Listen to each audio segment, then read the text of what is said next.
En particular, cuando se solicitaron las facultades delegadas, nosotros obviamente pusimos la visión de nuestro sector en este pedido. En algunos se señaló que se podía hacer estamos transmitiendo en vivo y en directo el foro Educación y Género, el contexto presente, el diálogo e intercambio de opiniones, Estado, iglesias evangélicas. En este momento, la doctora María Soledad Perestello, ministra de Justicia y Derechos Humanos, viene exponiendo respecto al decreto legislativo 1323 y otras normas que contengan alusiones al tema de género. Escuchamos. Utilizamos dos fuentes: los informes de la Defensoría del Pueblo, los distintos informes que existen sobre compromisos internacionales asumidos por el Estado peruano y, por último, también el Acuerdo por la Justicia. Como ustedes saben, el Acuerdo por la Justicia es una reunión que es un acuerdo que agrupa al Poder Judicial, al Ministerio Público, la Fiscalía, al Poder Ejecutivo a través del Ministerio de Justicia, pero que incorpora a la Policía Nacional del Perú, a la Academia Nacional de la Magistratura y al Consejo Nacional de la Magistratura. Y en este Acuerdo por la Justicia lo que se está haciendo es adoptar acciones a 100 días, los 100 días se cumplen los próximos días, el 10 de febrero, y mirar en el largo plazo cómo mejoramos el sistema de administración de justicia. Con esas dos fuentes, en mi sector pedimos facultades para temas de seguridad, conversadas con el Ministerio del Interior, por qué se liberaba de manera anticipada a delincuentes, por qué se hacía tan difícil una investigación a nivel policial o a nivel fiscal en términos de tiempo, por qué era necesario que un colaborador eficaz pudiera colaborar aun cuando estuviera ya en prisión.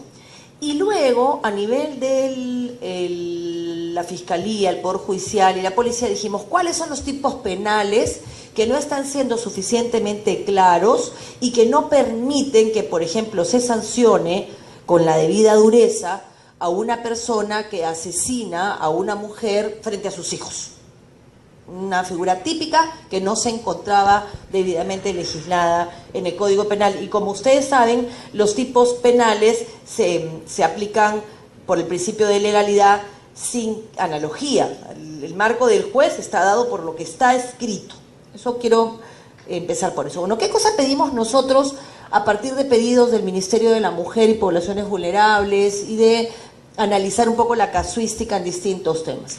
Legislar en materia de seguridad ciudadana a fin de modificar la legislación penal con el objeto de revisar la regulación vigente del delito de feminicidio y sus agravantes para combatir la violencia familiar y la violencia de género, así como proteger los derechos de las mujeres, niñas y niños, adolescentes, independientemente del vínculo de parentesco con los agresores y víctimas de dichos delitos. Eso es expresamente lo que se solicitó en la delegación de facultades. ¿Por qué se incorporaron estos supuestos? Si vamos a ir a la justificación del tema o del término violencia de género, más allá, por supuesto, de las posiciones que respecto de este hecho se tengan. Esto estaba enmarcado en una base constitucional que ya habla de género y en el desarrollo que se ha hecho en nuestro país a nivel legislativo a partir de la igualdad, simplemente de la igualdad de derechos. Y entonces se señalaba todo tipo de violencia físico-psicológica ejercida contra una persona sobre la base de su sexo o género. Y cuando hablamos de género hablamos de categoría masculina y femenina, y de lo que esperamos como sociedad y como comportamiento a partir de eso. Esta violencia la sufren mayormente mujeres y el colectivo LGTBI, que es lesbianas, gays, trans, bisexuales e intersex, que presenta en la actualidad serias dificultades para vivir en condiciones de igualdad y requiere una especial protección dado el contexto de violencia, exclusión social, discriminación y prejuicio que los rodea. Independientemente, la siguiente, por favor.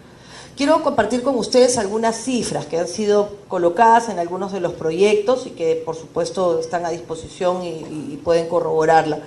El monitoreo regional sobre la situación de violencia contra personas LGTBI de la Comisión Interamericana de Derechos Humanos, que se hizo entre enero del 2013 y marzo del 2014, es decir, es bastante actual. 594 personas fueron asesinadas. 176 fueron víctimas de graves ataques contra su integridad física, presuntamente por su orientación sexual o su identidad de género. En el Perú han habido 24 atentados documentados, porque han habido muchos más que son la cifra oscura. 24 atentados contra la vida y la integridad, 17 asesinatos y 7 agresiones. El Observatorio de la Criminalidad del Ministerio Público ha reportado 38 muertes de personas LGTBI entre los años 2012 y 2014 por esta condición. Es decir, no estamos hablando de muertes por accidente, en que lamentablemente hombres o mujeres podemos ser víctimas. Estamos hablando de personas que han sido asesinadas por ser lesbianas, por ser homosexuales, por esa condición. Entonces, esto es un hecho de la realidad. ¿Cuáles son las modificaciones normativas que a partir de esto se plantearon? Quiero hablarles de lo general para ir a lo particular, porque todos sabemos cuáles son las preocupaciones y yo creo que lo honesto es conversarlas con sinceridad.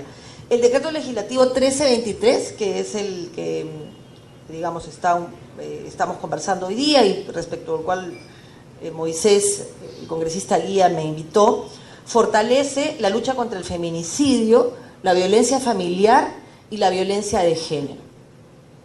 Se han realizado al respecto 9 modificaciones al Código Penal en delitos referidos a feminicidio, lesiones, discriminación y faltas. El más emblemático, que digamos fue demandado sobre todo por la policía femenina, que es la que recibe la mayor cantidad de denuncias por violación, por violencia familiar, y también por el CEM, el Centro de Emergencia Mujer, y por la Defensoría Pública, que está bajo responsabilidad del Ministerio a nivel nacional, fue el de incorporar el supuesto de los niños que presencian una golpiza, porque eso genera en los niños una afectación que termina siendo cíclica, ¿no? Termina siendo repetitiva. La violencia genera más violencia y entonces terminamos en una espiral que no tiene cuándo acabar.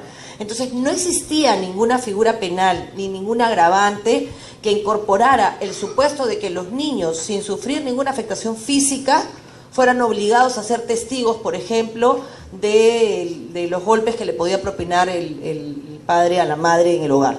Y entonces ahora se considera un agravante que se obligue a que los niños o que los niños simplemente presencien situaciones como estas, ¿no? Por la secuela que deja en los niños. Y así también se ha incorporado el supuesto de personas de tercera edad y una serie de supuestos que se daban en la realidad y que no tenían una sanción penal agravante. Es decir, tú tienes la situación normal, una persona que le pega, normal, el delito típico, una persona que le pega a otra, tienes el delito agravado, una persona que le pega a otra que está embarazada o que es una persona de tercera edad o que es su hijo o su dependiente o que le pega y caído en el suelo y sangrando no le da ningún tipo de protección, y tienes atenuantes y es este mismo hecho, pero la persona la recoge, la lleva al hospital, la atiende, la protege. Sobre un mismo hecho entonces pueden haber situaciones agravantes y pueden haber situaciones atenuantes, y eso se llama, lo que el Código Penal ha decidido sea la aplicación de pena por tercios. El tercio más alto es el tipo más el agravante, el tercio más bajo es el tipo más el atenuante y el tercio del medio es el tipo simple, ¿no? En el que no hay ninguna situación adicional. Entonces, hemos creado 4 figuras delictivas en el Código Penal: agresiones en contra de mujeres integrantes del grupo familiar, explotación sexual, esclavitud y trabajo forzoso. Esto fue una demanda de la Organización Internacional del Trabajo hace muchos años y de los distintos grupos de personas que trabajan con niños y niñas explotados sexualmente, niños y niñas explotados laboralmente, niños y niñas que están siendo objeto de mendicidad. Y finalmente modificamos la 30364, que es para prevenir, sancionar y erradicar la violencia contra la mujer y los integrantes del grupo familiar, de manera que se incorporara este concepto tan poco claro de violencia psicológica, ¿no? Que existe y que deja secuelas muy grandes en nuestros niños. La siguiente, por favor.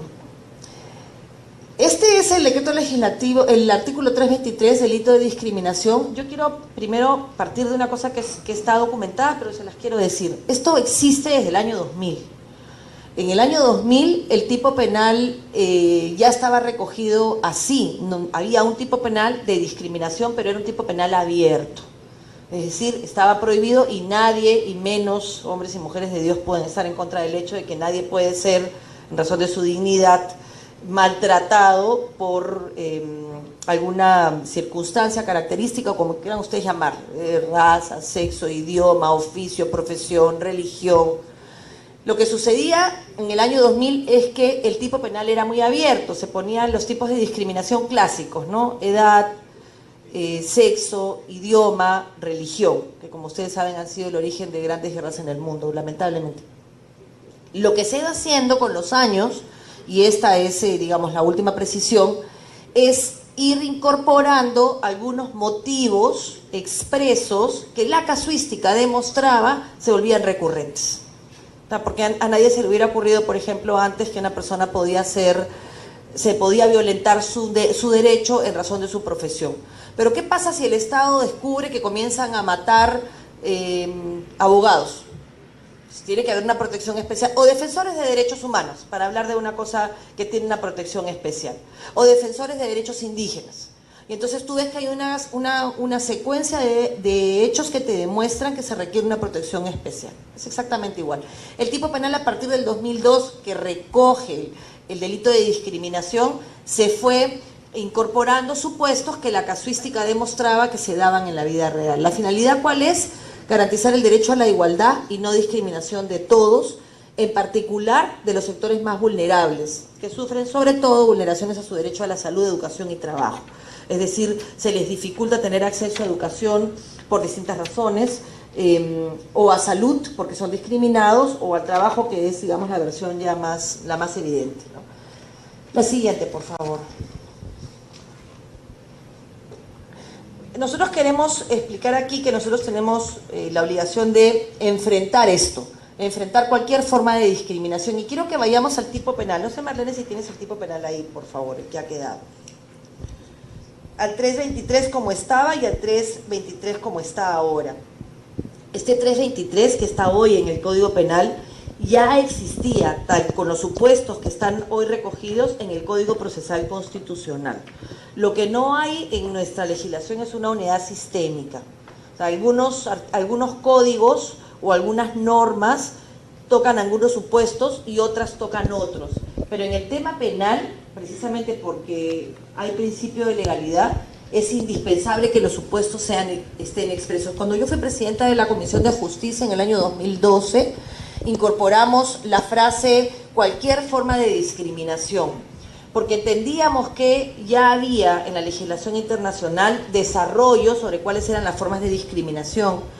Y hay en la Constitución, en la cuarta disposición final y transitoria, un supuesto que señala que todos los derechos que la Constitución reconoce se interpretan de conformidad con la Declaración Universal y con los tratados que en materia de derechos humanos el Perú ha ratificado. Por lo tanto, cualquier desarrollo respecto al nivel de protección o amplitud de un derecho estaba perfectamente incorporado en cualquier otra índole. Sin embargo, en la práctica, lo que se ha demostrado, y traigo algunos casos, es que eso no siempre es así. Por ejemplo, el caso de Jeffrey Peña. Jeffrey era transexual, fue apuñalado varias veces por un grupo de hombres.